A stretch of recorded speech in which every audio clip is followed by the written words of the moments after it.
हमारे चैनल में आपका स्वागत है। आज हम इतिहास के पन्नों में एक सफर शुरू करने जा रहे हैं। हम आर्कियोलॉजी की दुनिया में कुछ सबसे अद्भुत खोजों को देखने जा रहे हैं, जिनसे पूरी दुनिया हैरान है। ये सिर्फ पत्थर और हड्डियां नहीं है, ये भूले हुए अतीत की कहानियां हैं। हर एक चीज उस पहेली का एक टुकड़ा है, जिससे हमें समझ आता है कि हम कौन हैं और कहां से आए हैं। मेरे साथ चलिए, जैसे हम अलग अलग जगहों और हजारों सालों से गुजरते हुए अपने पूर्वजों के काम को देखेंगे और उनके पीछे छूटे रहस्यों को सुलझाएंगे। इस अध्याय में दुनिया की सबसे अविश्वसनीय पुरातात्विक खोजों के बारे में बताया जाएगा। चलिए शुरू करते हैं हमारी पहली खोज से। यह है टेराकोटा आर्मी, जो चीन के पहले सम्राट किन शी हुआंग की कब्र की रक्षा करती है। 1974 में किसानों ने इस अद्भुत खोज को अनजाने में खोज निकाला। ये सैनिक, जो हजारों की संख्या में हैं, हर एक का चेहरा अलग है। ये हमें प्राचीन चीन की कला और संस्कृति की झलक दिखाते हैं। ये खोज न केवल चीन के इतिहास को समझने में मदद करती है, बल्कि मानवता की सामूहिक धरोहर का भी हिस्सा है। जहां 1974 में कुछ किसान कुआं खोदते समय एक बहुत बड़ी आर्कियोलॉजिकल खोज पर ठोकर खा गए, उन्होंने कुछ टुकड़े खोज निकाले, जो आगे चलकर एक बहुत बड़ी सेना निकली। सम्राट किन शी हुआंग की टेराकोटा आर्मी। 8000 से भी ज्यादा टेराकोटा वॉरियर्स एक मिलिट्री फॉर्मेशन में खड़े हैं, चीन के पहले सम्राट की शक्ति और महत्वाकांक्षा का प्रमाण। घोड़े, रथ और हथियार सब मिट्टी से बने हुए इस जमीन के नीचे दबी सेना को पूरा करते हैं, जो 2000 साल से भी ज्यादा समय से ऐसे ही रुकी हुई है। पेरू के एंडीज माउंटेन्स में कोहरे और रहस्य में छुपा हुआ इनकास का खोया हुआ शहर माचू पिचू है। 1911 में हिरम बिंघम ने इस प्राचीन शहर को फिर से खोजा। यह इनका सिविलाइजेशन की चतुराई और वास्तुकला का प्रमाण है। पत्थर के मंदिर, उलझे हुए टेरेसेस और घुमावदार रास्ते पहाड़ से चिपके हुए हैं। यह इनका लोगों के अपने एनवायरनमेंट पर महारत का प्रमाण है। इसका असली काम कुछ भी रहा हो, बादलों में छुपा यह खोया हुआ शहर आज भी लोगों को अपनी ओर खींचता है। दुनिया के कोने कोने से लोग इसे देखने आते हैं। पुरातत्वविदों ने दुनिया भर में कई अद्भुत खोजें की हैं, जो हमें प्राचीन सभ्यताओं की झलक दिखाती है। रोजेटा स्टोन की खोज ने प्राचीन मिस्र की लिपि को समझने में मदद की, जिससे इतिहास के कई रहस्यों का खुलासा हुआ। चीन में टेराकोटा आर्मी की खोज ने चिन डायनेस्टी के समय की सैन्य शक्ति और कला को उजागर किया। पोम्पेई के खंडहरों ने हमें प्राचीन रोमन जीवन की एक झलक दी, जो 53 ईस्वी में ज्वालामुखी विस्फोट में नष्ट हो गया था। तुर्की में göbekli टेपे की खोज ने मानव इतिहास की शुरुआत के बारे में हमारी समझ को बदल दिया है। ये खोजें हमें यह समझने में मदद करती हैं कि हमारे पूर्वज कैसे रहते थे और उन्होंने दुनिया को कैसे आकार दिया।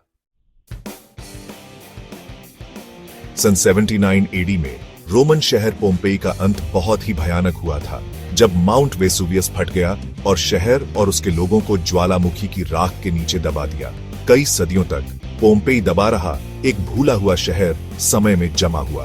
18वीं सदी तक खुदाई शुरू नहीं हुई थी, जिससे इस कभी फलते फूलते रोमन शहर के बहुत अच्छे से संरक्षित खंडहरों का पता चला। पोम्पेई की सड़कों पर चलना मानो समय में वापस जाना जैसा है।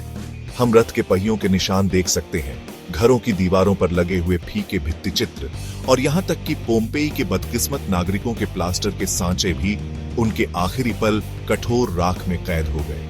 पोम्पेई प्रकृति की शक्ति और मानव अस्तित्व की नाजुकता की एक मार्मिक याद दिलाता है। साल था 1922। इजिप्ट में वैली ऑफ द किंग्स में आर्कियोलॉजिस्ट हावर्ड कार्टर ने एक खोज की, जिसने दुनिया भर के लोगों को हैरान कर दिया। वो खोज थी किंग तुतनखामुन की कब्र। दूसरे कई फाराओस की कब्रों के विपरीत तुतनखामुन की कब्र 3000 साल से ज्यादा समय तक छुपी रही। कब्र में उसके फेमस गोल्डन डेथ मास्क से लेकर फाराओ के चैरियट और उसके पलंग तक सब कुछ मिला। इन सब चीजों से पता चलता है कि एंशिएंट इजिप्ट में दफन के रिचुअल्स कैसे होते थे और वहां कितनी शानदार जिंदगी थी। तुतनखामुन की कब्र के खजाने आज दुनिया भर के म्यूजियम्स में हैं। ये खजाने आज भी लोगों को अपनी तरफ अट्रैक्ट करते हैं और उन्हें हिस्ट्री के एक बड़े सिविलाइजेशन की कला और शानदार जिंदगी की याद दिलाते हैं। अब हम बात करते हैं एक और अद्भुत आर्कियोलॉजिकल साइट की, पोम्पेई। 79 एडी में माउंट वेसुवियस के विस्फोट ने इस पुराने रोमन शहर को मिट्टी में मिला दिया, मगर यह शहर मिट्टी में मिलने के बावजूद एक तरह से समय में थमा हुआ है। जब आर्कियोलॉजिस्ट्स ने इस जगह को खोदा तो उन्हें एक शहर मिला जो बिल्कुल वैसा ही था जैसे विस्फोट के वक्त ही था। घर, सड़कें और लोगों के प्लास्टर कास्ट्स सब कुछ प्रिजर्व्ड था। यह सबूत देते हैं कि एंशिएंट रोम में जिंदगी कैसी थी। आज पोम्पेई एक पॉपुलर टूरिस्ट डेस्टिनेशन है जहां लोग प्राचीन रोमन सिविलाइजेशन की झलक देखने आते हैं। म्यूजियम्स में रखे गए आर्टिफैक्ट्स और प्रिजर्व्ड बिल्डिंग्स लोगों को प्राचीन रोम की याद दिलाते हैं और उन्हें हिस्ट्री के एक और बड़े सिविलाइजेशन की शानदार जिंदगी की झलक दिखाते हैं। 1901 में ग्रीक आइलैंड एंटिकेथेरा के कोस्ट के पास स्पंज डाइवर्स को एक कमाल की चीज मिली, ब्रॉन्ज का एक जंग लगा हुआ टुकड़ा जो आगे चलकर पुराने जमाने की सबसे अद्भुत टेक्नोलॉजिकल चीजों में से एक निकली। इस डिवाइस को एंटिकेथेरा मैकेनिज्म कहते हैं। ये एक पुराना एनालॉग कंप्यूटर है। इसके इंट्रिकेट गियर्स और डायल्स हमारी एंशिएंट टेक्नोलॉजी की सोच से परे हैं। कई दशकों बाद मॉडर्न इमेजिंग टेक्निक्स के आने के बाद एंटिकेथेरा मैकेनिज्म की असली कॉम्प्लेक्सिटी समझ आने लगी। यह कमाल का डिवाइस 2nd सेंचुरी बीसी का है। यह एस्ट्रोनॉमिकल पोजीशंस कैलकुलेट कर सकता था, एक्लिप्सेस प्रेडिक्ट कर सकता था और ओलंपिक गेम्स के 4 ईयर साइकिल को भी ट्रैक कर सकता था। एंटिकेथेरा मैकेनिज्म एंशिएंट ग्रीक्स की टेक्नोलॉजिकल कैपेबिलिटीज के बारे में हमारी सोच को चैलेंज करता है। यह एक ऐसा सोफिस्टिकेशन लेवल दिखाता है जो सदियों तक मैच नहीं किया जा सका। हमारा सफर अब हमें साउथ ईस्टर्न टर्की ले जाता है, जहां आर्कियोलॉजिस्ट्स ने एक ऐसी जगह खोज निकाली है जो ह्यूमन हिस्ट्री की हमारी समझ को चुनौती देती है। göbekli tepe, जो 9600 बीसी पुराना है, पत्थर के पिलर्स का एक बहुत बड़ा कॉम्प्लेक्स है जो सर्कुलर स्ट्रक्चर्स में अरेंज्ड है, जो स्टोनहेंज और पिरामिड से हजारों साल पहले का है। göbekli tepe की इतनी पुरानी उम्र हैरान करने वाली है, जो मॉन्यूमेंटल आर्किटेक्चर और ऑर्गेनाइज्ड रिलीजन के टाइमलाइन को हजारों साल पीछे धकेल देती है। जिन लोगों ने göbekli tepe बनाया था वे हंटर गैदरर्स थे, अभी तक किसान या सिटी ड्वेलर्स नहीं। göbekli tepe हमें सिविलाइजेशन के ओरिजिन्स के बारे में अपनी असम्पशंस पर फिर से विचार करने के लिए मजबूर करता है। यह बताता है कि कॉम्प्लेक्स सोसाइटीज का रास्ता हमारे सोचे से ज्यादा घुमावदार और नुआंस्ड रहा होगा। इंग्लैंड के हवादार सैलिसबरी प्लेन पर एक आइकॉनिक मॉन्यूमेंट है जिसने सदियों से लोगों का ध्यान खींचा है, स्टोनहेंज। यह प्रीहिस्टोरिक स्टोन सर्कल 5000 साल पहले बनाया गया था और आज भी वंडर और रहस्य का विषय है।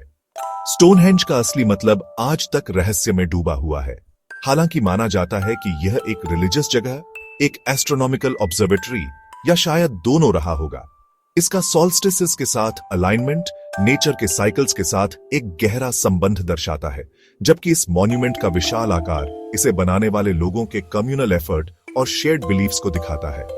स्टोनहेंज एंशिएंट प्लेसेस की एंड्यूरिंग पावर का प्रतीक है, जहां हम पास्ट से जुड़ सकते हैं और यूनिवर्स के रहस्यों पर विचार कर सकते हैं।